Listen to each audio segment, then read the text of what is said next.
Values are an integral part of us. Values emphasize what we stand for. They can represent our unique individual essence. It gives our life a direction. Our values dictate how we speak, what we say, the content we consume, who we befriend, how we make a living, and just about everything else we do. Values guide our behavior, providing us with a personal code of conduct. Values determine what you should do and should not do. Our behavior and personality are expressed through our values. Our character is defined by values. When we honor our personal core values consistently, we experience fulfillment. When we don't, we are incongruent and are more likely to escape into bad habits and regress into childish behavior to uplift ourselves.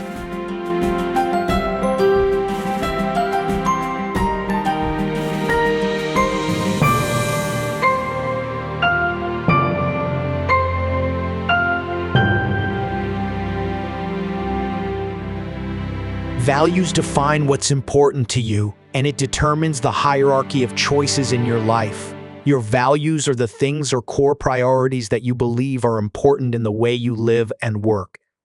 They are powerful enough to make you sacrifice any comfort and convenience you may have. This is because when you go against your values, you cannot escape the feeling of guilt and unhappiness which follows. No two people see exactly the same world out there. We filter our world through our values. If your highest value is your children, and you're a mother, and you have 3 children, and you're 35 and your children are under 5, if you walk in a mall, you're going to see children's items, children's clothes, children's health items, educational items, etc.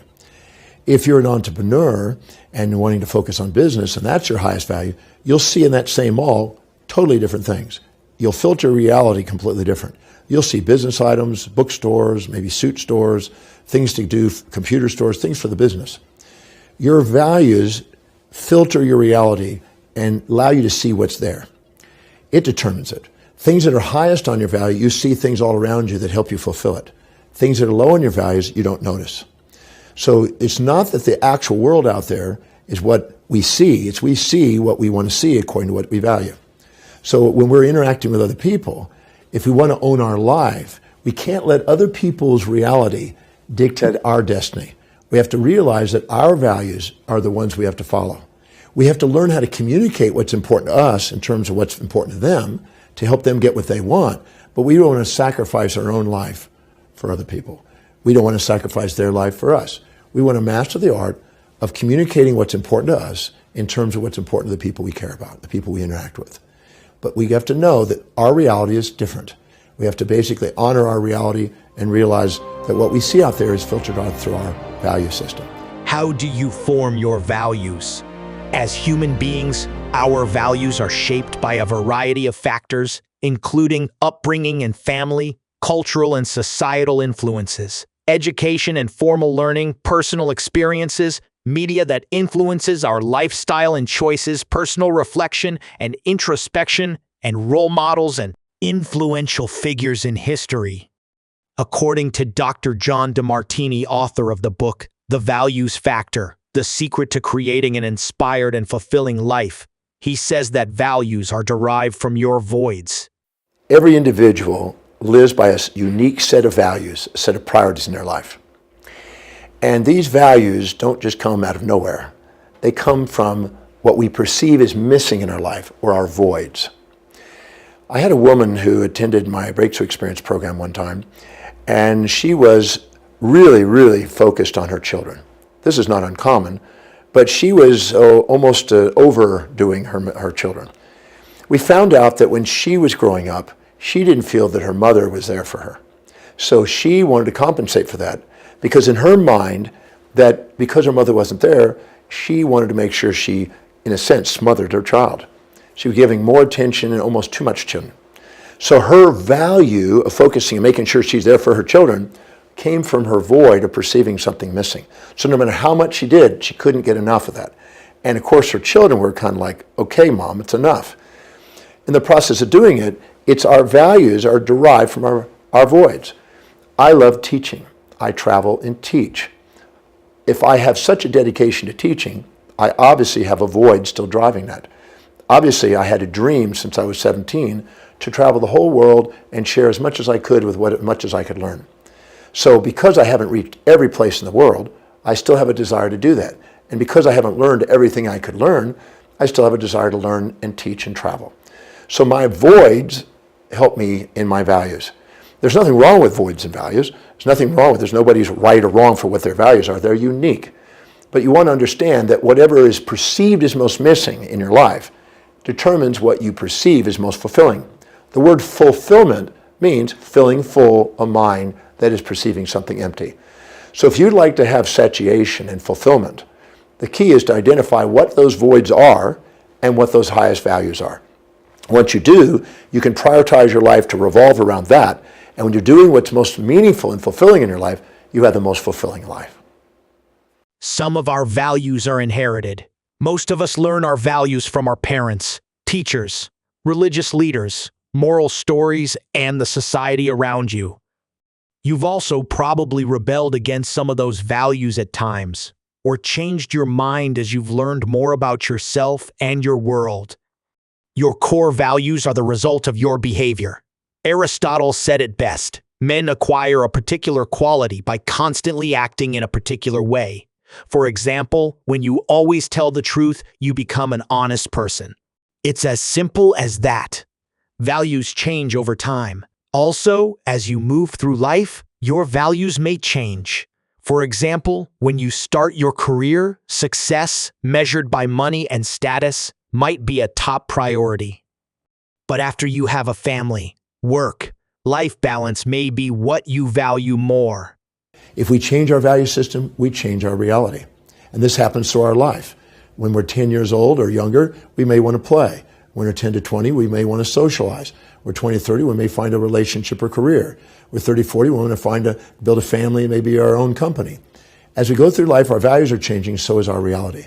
As your definition of success changes, so do your personal values. What you were chasing when you were 20 is not so important to you when you turn 50 or 60. This is why keeping in touch with your values is a lifelong exercise. Take time to reflect on what success means to you. What does success mean to you? Is success money? Is success being healthy? Is success raising a good family and developing your children? Really sit back and think, what does success mean to you? So your personal values is going to determine, again, when you look at your priority and the choices that you make in life. You should continuously revisit your values, especially if you start to feel unbalanced and you can't quite figure out why. Certain events in life can change our values.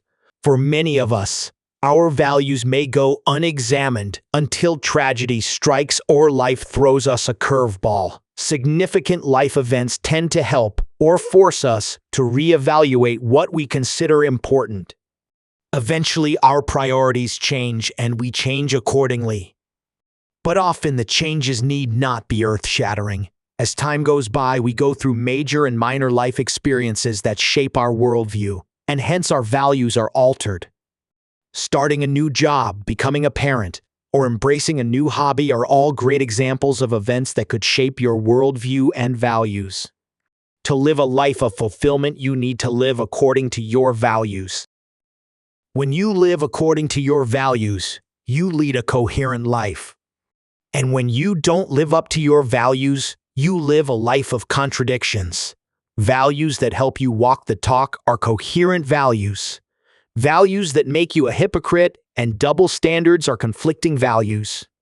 Your values of how you hold yourself, whether, it's the way that you conduct yourself, it's the way that you want to, build your reputation, those values are something that you hold near and dear to yourself. And that's what's going to create the priorities in your life. If you hold, I always look at God first, family second, and everything else after that. Because once you have the right priorities in life and you start to prioritize your life based upon your values, things just start to kind of go in the direction that it's supposed to. We make our life choices based on our values.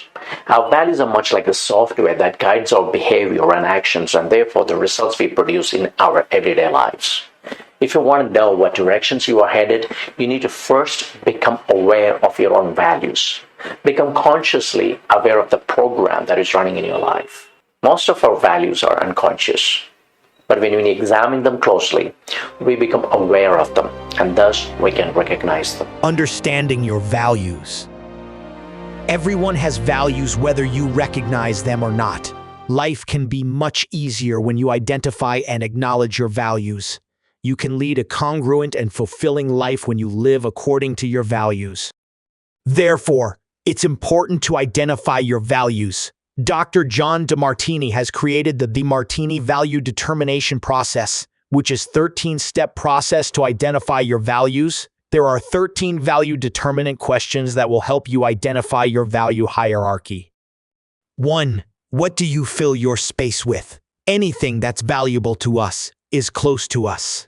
Things that are truly and highly important to you, you will keep in your possession or close by or somewhere where you can see them in your personal or professional space. What are the 3 items that you fill your space with most? What 3 items stand out in your space? 2.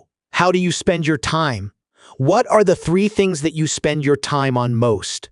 You will make time for things that are really important to you, and you will run out of time for things that aren't. So look carefully at how you spend your time. On what activity or task do you spend maximum time on every day? 3. How do you spend your energy most and what energizes you most? What grows your energy? What depletes your energy? You will always have energy for things that are truly highest on your values list and that inspire you. You will run out of energy for things that aren't important. 4. How do you spend your money most? Where do you spend your money on? We spend on things that are valuable to us. We spend no money on what's not valuable to us. What are the 3 things that you spend your money on most? 5. Where are you organized and ordered the most? The things that are important to you, you will spend time organizing. You will tend to bring order and organization to things that are important to you, and you will tend to have chaos and disorder in things that are low on your values. So look at where you have the greatest degree of order and organization in your life. 6. Where you are most disciplined and reliable. If something is important to you, you will be dedicated to doing it. You don't and won't have to be reminded or motivated from the outside to do it. You will be inspired from within to do what is truly most important. So you look at what are the 3 things that you are most reliable, disciplined, focused on doing, where nobody has to get you up or remind you to do them. 7. What do you inwardly think about most? What are your innermost dominant thoughts? What are the 3 things that you dominate your thoughts on? Your mind will repeatedly focus on the things that mean something to you, whatever is highest on your list of values. 8. What do you visualize and then realize most? What you most consistently envision and dream about will be in alignment with what is most important to you. What are the 3 things that you visualize, envision, or daydream about? 9. What do you internally dialogue with yourself about most? You speak to yourself and dialogue internally about what is most important to you. 10. What do you most talk about to others in social settings? Like every other person you want to communicate, what is most important to you? If someone discusses something with you that you don't want to hear, you will try to change the conversation to what is important to you. 11. What inspires you most? You are generally inspired most frequently in the area of your life that means most to you. If you value your children, then you will probably be inspired by what your children conquer or do. If you value your business, then you will probably be inspired by your or others' great achievements in business. If you love learning, you will probably be inspired by learning new pieces of the puzzle of life. If you love building wealth, you will probably be inspired by your investments growing against the odds or by wealthy individuals. 12. What are your most consistent, long-term goals that are coming true? You are most willing to stretch yourself and persistently act towards goals that have the most meaning to you. So, what are the 3 most consistent long-term goals that you have persisted working on that have stood the test of time? 13. What do you love learning, reading, studying, or listening about most? What topics of study inspire you the most? When you enter a bookstore, which section do you make a beeline for? What topics do you find yourself thinking about or asking questions about most? What do you love to learn about most? Step 2. Once you've written down 3 answers for each of the 13 questions, you'll see that there is a certain amount of repetition, perhaps even a lot of repetition. You may be expressing the same kinds of value in different ways. For example, spending time with people I like, having a drink with the folks from work, going out to eat with my friends. But if you look closely, you can see some patterns begin to emerge. So look at the answer that is most often repeated and write it below. Then beside it, write the number of how often it repeats. Then find the second most frequent answer, then the third, and so on until you have ranked every single answer. This gives you a good primary indicator of the hierarchy of your values. To recognize our values, it's very important to ask ourselves some serious questions, some important questions. Questions like, what are your priorities in life? What do you focus on? What do you value the most in your life? What is that one thing that you'll never ever compromise for? What is the second most important thing in your life? What is the third most important thing in your life? And so on. So as you keep exploring within yourself, you'll find a set of values that make up your mindset. Naming your values and finding its hierarchy in order of importance is a key to self-discovery and change. Knowing your personal values help you change your behavior. So when you truly recognize your values, you understand what your choices in life or what your priorities in life are. Therefore, if you want to make better choices and priorities, you need to first reset your values. If people value humanity over religious fanaticism, then they won't kill people in the name of religion. If you choose money over health, then you might become the richest man in the graveyard. We are defined by the choices we make. We are defined by what we choose one over another in the hierarchy of values. We are defined by our priorities. If money matters more than anything else, then that will become who we are. That will begin to define who we are. If you value friendship and family more than anything else, then that's what will define you. So, when we look at that, how do you put your family, right? Do you put your family first or do you put them last, right? Do you enjoy going out there and spending time with your family, going out to the park and taking the kids to Chuck E. Cheese and, whatever it may be? Do you hold your family near and dear? Is money the only thing that's on your mind? So when I look at a couple things, we're going to go down through a couple things that I look at in my value scale. The top of my list, again, God first, family second, and the rest after that. Some of the things that are important to me is honesty.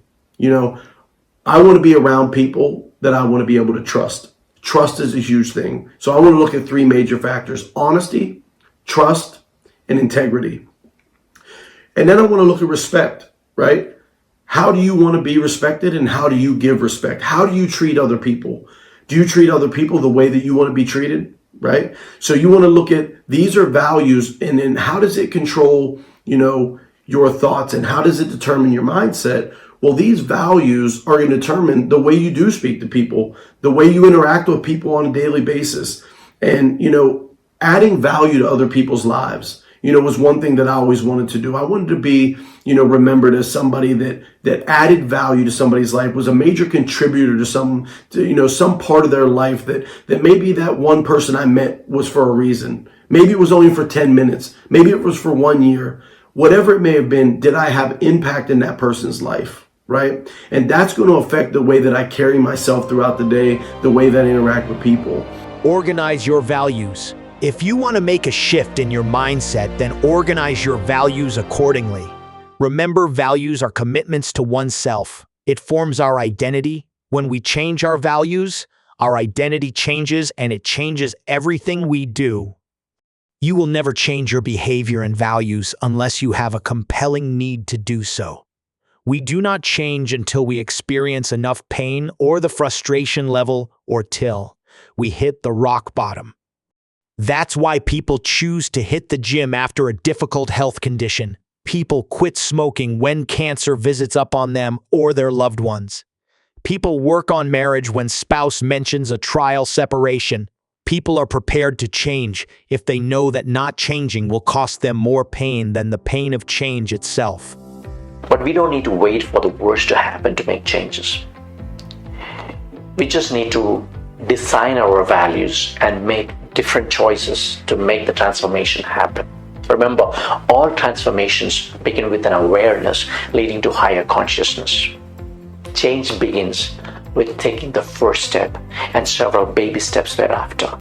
Change need not be so dramatic and stressful or traumatic, but rather it can be very pleasant experiences that is composed of curiosity, discovery, experimentation, and acceptance, resulting in an increased self-esteem, pride, and a new feeling of self-worth and renewal. The truth of the matter is that we can change our mindset by changing our attitudes, beliefs, and values. And all it takes is a decision to make small changes that can compound to monumental changes in our lives. Make a decision today to constantly develop and never stop learning. Because what is that worth to you? What's the alternative? If you don't continue to grow, you don't learn any new habits, you don't change the status quo, and you don't change who you are today, what will you become? What does your life look like 10 years from now? Who are you today, and who do you want to be 10 years from today, 20 years from today? Who do you want to be when you're a senior citizen? You want to every day start to focus on becoming the best you, the best version of you. You 2.0 should be your goal. And every day you're moving towards that new person. You'll never be the old person. Some people say, I wish I could be the old me. That person is long gone. That person's never coming back. The only person you become is the next version of you, and that's the best version.